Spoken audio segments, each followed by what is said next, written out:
svako leto provodim u Srbiji, pratim sva dešavanja u Srbiji i našu košarku. Već neko vreme sa Saletom smo razgovarali i na temu mog angažovanja u reprezentaciji. Prošle sezone, pretprošle?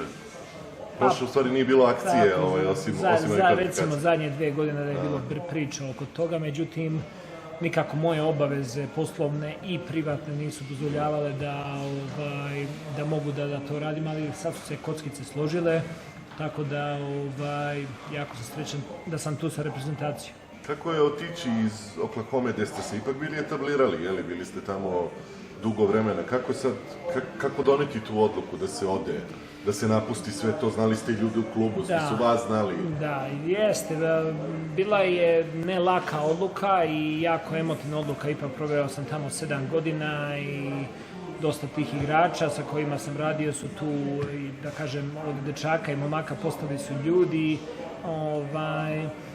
međutim, posle 7 godina osjećao sam potrebu za nekom promenom, za nekim novim izazovom, za nekom drugačijom sredinom. Osjećao sam jednostavno da je potrebno za moj sledeći da i dalje napredak i za moj konačni cilj da budem glavni trener u NBA-u. Osjećao sam potrebu da moram da učim i u drugim sredinama. Ovde je onako bilo, osjećao sam se komfortno i prijatno i sve, ali bio je moment da napravim taj sledeći korak. Da ne bi došlo do neke stagnacije, da? Tako je. Ako ne napreduješ, znači da nazaduješ. Tako da vođim tom krilaticom, odlučio sam se da pređem u Phoenix, da radim sa Monty Williamsom, koga od ranije znam, koji je fantastičan čovjek. Koji vas je izvao, tako? On je u suštini napravio taj kontakt. Jeste, sa njim sam bio u kontaktu, on je ceo stručni štab je on birao, tako da je onako jako interesantna situacija u Phoenixu sa jako mladim timom. Tu je izvršena neka promena nekih momaka i dovedeni su stvarno momci koji su etablirani i kao ličnosti i kao profesionalni košarkaši, tako da mislim da ćemo imati onako jako interesantnu i dobru priču. Ja znam da vi treneri ne volite da pričate o drugim trenerima i situacijama u kojoj su se oni nalazili i tako dalje, ali naravno tu je bio još jedan naš čovjek baš u Phoenixu, Igor Kokoško, koji je onako malo dobio i vruć krompir u ruku, ili? Apsolutno, Igor je i fantastičan trener i fantastičan čovek i ja mislim da je on uradio najbolje što je mogao sa onim što je imao. Košarka nije sport koji može da se igra bez playmakera, on nije imao playmakera celu sezonu, najbolji igrač mu se povredio, sticaj takvih okolnosti je bio da GM koji je njega doveo i potpisao da je dobio otkaz 7 dana pred početak lige, stvarno je bio u jednoj nezavidnoj i teškoj situaciji. Dosta smo i pričali tokom sezone, znači radio je ceo život, znači doveo do toga da bi dobio ovakvu priliku, a onda je dobio situaciju koja stvarno je bila jako, jako teška i sticaj okolnosti je takav bio da nije nastavio saradnju, da nije ostao u klubu. A vam pričao on o svom iskustvu sa Slovenijom? Da, pričali smo oko toga, da. Mislim, pitam to zbog vašeg sad angažmana, u smislu, da li je to možda bila jedna od stvari koja vas je, ne kaže navela, nego čisto vam pomogla da možda donesete odluku? Ne, nije imalo veze sa tim. Ja sam rođen i odrastao u Srbiji, odrastao sam gledajući reprezentaciju i zbog toga sam na kraju krajeva i ja kao dete počeo da igram košarku i nositi dres i predstavljati svoju zemlju, ne postoji ništa lepše od toga. Ovo je samo bio, znači, savršen trenutak, da i moj sadašnji klub je to razumeo i apsolutnu podršku su mi dali. Kako oni gledaju na to, mislim? Ipak ste novi tamo, pa sad logično bi bilo da treba tamo da se angažujete, da uđete u njihove rutine i sve ostalo. Tako je, i to je stvarno, ja sam onako i kad sam prišao i Montiju i GM-u, James Jonesu sa pitanjem da će Savez Srbije poslati pismo i da bi želeli da budem sa reprezentacijom, onako nije mi bilo lako da postavim to pitanje, ali šta će da kažu? Upravo to, šta će da kažu, tek si došao ovo, tek si znači treba da radimo, a već treba da izgubiš 2 meseca posla. Međutim, oni su stvarno fantastično reagovali, stvarno ljudi su i jedan i drugi su iz košarke. Monty Williams je radio sa reprezentacijom Amerike ranije kao pomoćni trener, James Jones je čovjek iz košarke. Ja kad sam prišao i rekao sam James, možemo li da porazgovaramo o nečemu nasamo 1 na 1, on je bio šta se sad dešava. Šta je, ne? Onda kad sam mu rekao, on je rekao, ma idi čoveče, ko zna šta je. idi čoveče, naravno šta god ti treba, tu smo da pomognemo, da sve, znači to je stvarno fantastično suodnos imali prema tome. Vaše zaduženje u Phoenixu je u stvari, da kažem, konkretno, onako, ako sam dobro shvatio, vi ćete više biti za napad zaduženi ili grešni? To je onako na papiru. Ja ću biti zadužen za scouting protivnika. Ako sam zadužen za scouting protivnika, znači da donosim defanzivnu strategiju, donosim odluke vezane za defanzivnu strategiju za tog protivnika. Biću zadužen za napad zajedno sa Monty Williamsom, jer zajedno jako dobro funkcionišemo, jako dobro vidimo, jako slično vidimo stvari. Filozofiju, da, napadačku, tako da i on dosta i gleda i uči od evropskih trenera i preuzima stvari, tako da sa te strane ja dosta mogu da mu pomognem i na treninzima ja ću biti više uz njega, zadužen za napad, dok ostali treneri će biti malo više za odbranu kroz te vežbe i tako dalje, ali radimo sve kao i napad i odbrana. Bio sam mnogo puta na pripremama reprezentacije i moram da primetim, uz dužno poštovanje svih prethodnika, naravno i svih koji su radili i na vašoj poziciji i u stručnom štabu, ovako kad sam došao i gledao, jako unosite mnogo energije u rad sa igračima ovde na terenu.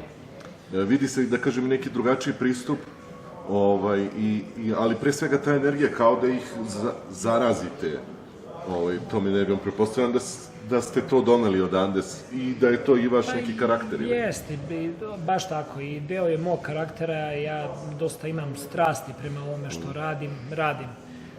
23 godine, sutra je 2. avgust, tako, 2. avgust. Ja sam počeo da radim 2. avgusta 96. godine kao trener. U Borcu? U Borcu, tako je. Tako da sutra će biti jedna lepa godišnjica, ali uvek toliko dugo radim, a ne mogu da kažem da sam jedan dan proveo na poslu. Znači, ovo za mene nije posao, ja se osjećam privilegovano da radim u košarci, naročito kad radim sa ovakvim momcima, jednostavno osjećam potrebu da i njima nešto vratim kroz to angažovanje na treningu i energiju, jer treba, nekada i njima treba malo da energije da se unese, ali to su fantastični momci, profesionalci, tako da super sarađujemo. Kako se vama čini ovaj sistem rada i uopšte jeste se uklopili dobro u stručni štab i koliko je to drugačije od ovog rada u NBA klubu? Razlikuje se, naravno da se razlikuje. Dobro, to je ipak sezona naravno duga, ovo je turnirski sistem i sve to. Tako je, ali generalno, znači, stručni štab je jako veliki u NBA-u, tu je 6 pomoćnika, tu je 4-5 video koordinatora, interni i tako dalje, to je jako veliki stručni štab, veliki broj ljudi koji tu zajedno koegzistira, naravno ovde je manji stručni štab, ali stvarno fantastičnu saradnju imamo. Za mene je stvarno čast ne samo da radim sa Saletom, već sad da tu budem i u društvu Mute Nikolića i da učim od njega. To je jedan prekaljeni košarkaški vuk od koga stvarno mnogo stvari može da se vidi, nauči. I oca Antonić koji fantastičan odnos ima i sa igračima i tu je ogromna pomoć na terenu i organizaciji treninga i svega. Stvarno od skauta, Gage i Topa koji fantastično rade svoj posao, Goran Bjedov koji je tu u Saleta jako dugo.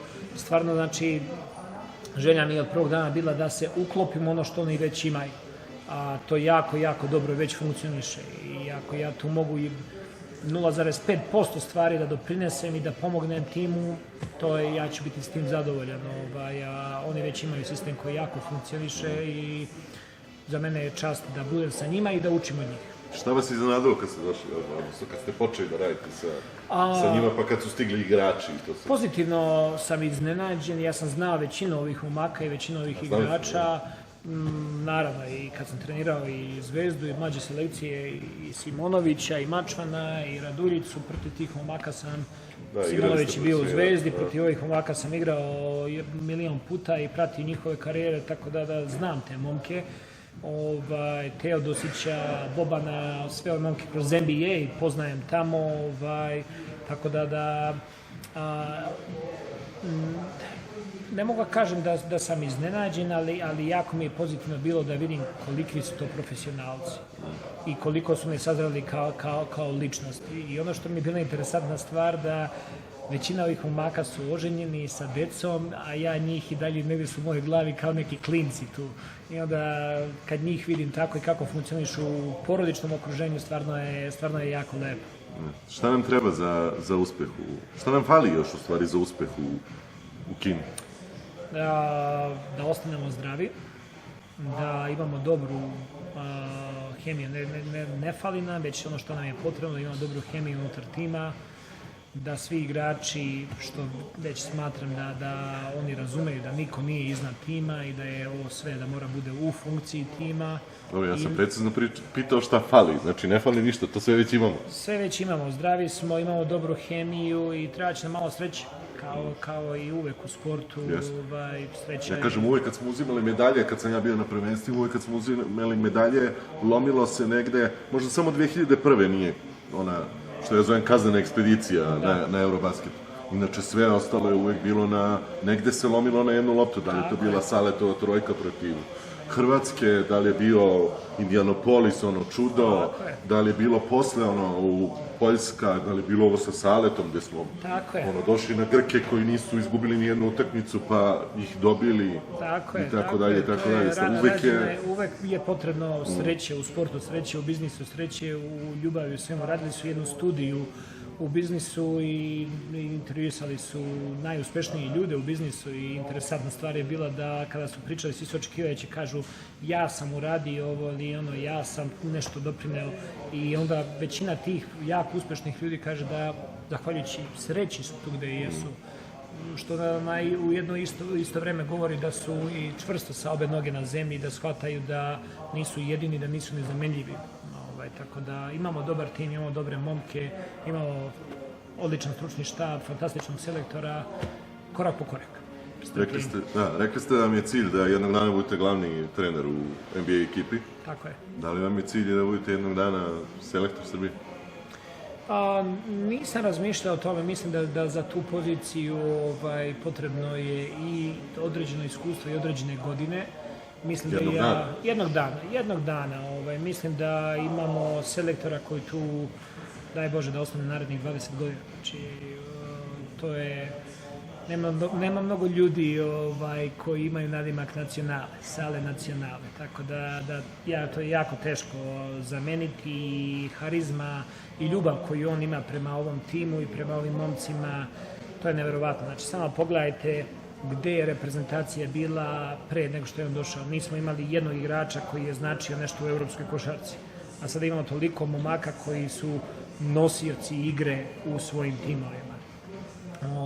Tako da mislim da je velika zasluga njegova u svemu tome i nadam se da će ostati na toj poziciji jako, jako dugo. Samo da za kraj, da li mislite, bile priče još pre 20 godina NBA je počeo da igra, počeo da šalje igrače na ova međunarodna takmičenja, pa su evropski igrači počeli da dolaze u NBA i drugi, ne samo evropski, pa se stalno priča o tom približavanju svetske košarke NBA-u.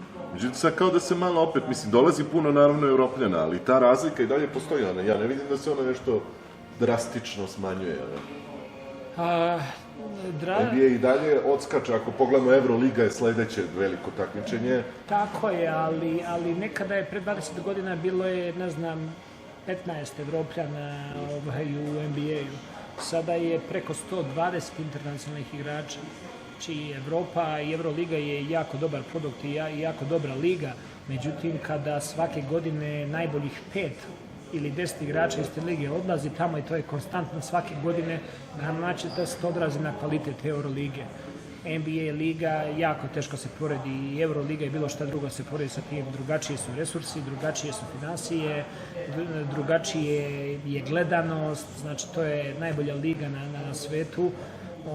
Što se tiče svih tih biznis strane i organizacija. Meni je Euroliga kao evropskom treneru jako interesantna, jer su tu treneri jako i kreativni, moraju da se i dovijaju kako se igrači imaju malo manjih atletskih sposobnosti da postignu određene stvari, nema pravilo 3 sekunde, teren je manji, postoji dosta nekih razlika koje na kraju krajeva teraju evropski igrači da budu mnogo domišljatiji i da budu onako jako kreativni. I to je meni jako interesantno i volim uvek da po završetku moje sezone u NBA-u da odem i da pogledam Euroligu, Eurocup, da pogledam te utakmice i da vidim nešto interesantno. Šta se ovde dešava, što bi rekli. Tako je. Za kraj samo, ako se plasiramo za olimpijske igre u Tokiju, da li ćete biti i vi u stručnom štabu? Idemo korak po korak i ako je Salde tu, tu sam i ja.